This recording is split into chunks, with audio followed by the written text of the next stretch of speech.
اگر کوئی شخص دیکھے خواب میں کہ وہ پانی میں موجود ہے، پانی پی رہا ہے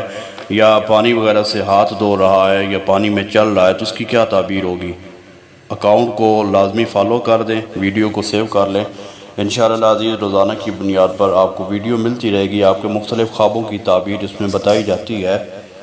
تو آپ بھی اپنے خواب کی تعبیر حاصل کر سکتے ہیں۔ کومنٹ میں آپ اپنا خواب جو ہے وہ لکھ دیں، انشاءاللہ اس کی تعبیر آپ کو مل جائے گی۔ تو اگر کسی شخص نے دیکھا کہ وہ پانی میں چل رہا ہے اور وہ پانی بالکل صاف ستھرا ہے، پانی کی سطح پر موجود ہے یا چل رہا ہے، تو علامہ ابن سیرین رحمۃ اللہ تعالیٰ علیہ فرماتے ہیں کہ یہ اس کے دین پہ، ایمان پہ پختہ ہونے کی دلیل ہے، یعنی کہ وہ اپنے دین میں، ایمان میں پختہ ہے۔ اور اگر پانی صاف خوشگوار اس نے پیا ہے تو اس کا مطلب یہ ہے کہ اللہ تعالیٰ اس کو خوشیوں بھری لمبی زندگی عطا فرمائے گا۔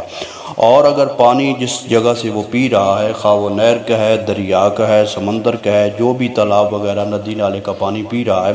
وہ پانی میلا ہے، یعنی اس کا رنگ جو ہے وہ مٹیالہ ہے، مٹی کی طرح ہے، تو اس کا مطلب یہ ہے کہ اس کی زندگی گناہوں کی طرف زیادہ جا رہی ہے اور آنے والے دن اس کے لیے پریشانی یا رنج یا